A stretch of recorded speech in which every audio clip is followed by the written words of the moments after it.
ஒரு கம்பெனியில் வேலை பார்க்குறவுடைய எம்ப்ளாயியுடைய கதையை பற்றி தான் இந்த பதிவில் நம்ம பார்க்க போகிறோம். தான் வேலை பார்க்குற கம்பெனியில் உள்ள ஹெச்ஆர்கிட்ட வந்துட்டு அந்த எம்ப்ளாயி வந்துட்டு நான் வந்துட்டு வேலையை விட்டு போகிறேன் அப்படின்னு அந்த எம்ப்ளாயி வந்து ஹெச்ஆர்கிட்ட சொல்கிறாரு. அந்த ஹெச்ஆர் வந்துட்டு சரிப்பா, ஆனால் போகிறதுக்கு முன்னாடி என்ன காரணத்துக்காக நீ வேலையை விட்டு போகிற அப்படின்னு மட்டும் சொல்லுப்பா அப்படின்னு சொல்கிறாரு. அதற்கு அந்த எம்ப்ளாயி சொல்கிறாரு, இங்கே வந்துட்டு அதிகமாக புறம் பேசுகிறாங்க, அடுத்தவரை பற்றி குறை சொல்கிறாங்க, தான் என்ன தான் வந்துட்டு நல்லா வேலை செஞ்சாலும் அதில் ஒரு குத்தம் குறையை கண்டுபிடிக்கிறாங்க.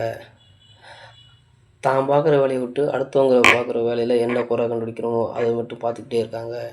அதனால எனக்கு இந்த வேலை பிடிக்கல, வேலையை விட்டு போகிறேன் அப்படின்னு அந்த எம்ப்ளாயி வந்துட்டு சொல்கிறாரு. சரி, நீ வேலையை விட்டு போகிறதுக்கு முன்னாடி நான் சொல்கிற இந்த ஒரு வேலையை மட்டும் நீ செஞ்சுட்டு போ அப்படின்னு சொல்கிறாரு அந்த ஹெச்ஆர். சரி, என்ன வேலை சார் அப்படின்னு கேட்குறாரு. ஒரு கிளாஸ் நிறைய தண்ணி எடுத்துக்கோ, அந்த தண்ணி வந்துட்டு கொஞ்சம் கூட சிந்தாமல் நல்லா உயர்த்தி பிடிச்சி இந்த கம்பெனியை சுற்றி வரணும் அப்படின்னு அந்த ஹெச்ஆர் சொல்கிறாரு. உடனே வந்துட்டு அந்த எம்ப்ளாயும் சரி சார் நான் பண்ணுறேன் அப்படின்ட்டு அந்த எம்ப்ளாயும் அந்த ஒரு கிளாஸில் வந்துட்டு ஃபுல்லாக வந்து தண்ணி எடுத்துக்கிட்டு மேலே உயர்த்தி பிடிச்சி சுற்றி வராரு. சுற்றி வரும்போது வந்துட்டு தான் வந்துட்டு சந்தோஷமாக வந்துட்டு சார் நான் வந்துட்டு கொஞ்சம் கூட தண்ணி சிந்தாமல் உங்கள்கிட்ட கொண்டு வந்துட்டேன் அப்படின்னு மகிழ்ச்சியாக சொன்னாப்புல. உடனே வந்துட்டு அந்த ஹெச்ஆர் வந்துட்டு நீ சுற்றி வரும்போது உன்னைய பற்றி புறம் பேசினவங்க யாரும் எதுவும் சொன்னாங்களா, உன்னைய பற்றி என்கிட்ட எதுவும் குறை சொன்னாங்களா, புறம் பேசுனாங்களா அப்படின்னு பல வகையான கொஸ்டின்கள் வந்துட்டு அந்த எம்ப்ளாயிட்ட கேட்குறாரு. இல்லை சார், யாரும் சொல்லலை சார் அப்படின்னு அந்த எம்ப்ளாயி வந்து ஹெச்ஆர்கிட்ட சொல்கிறாரு.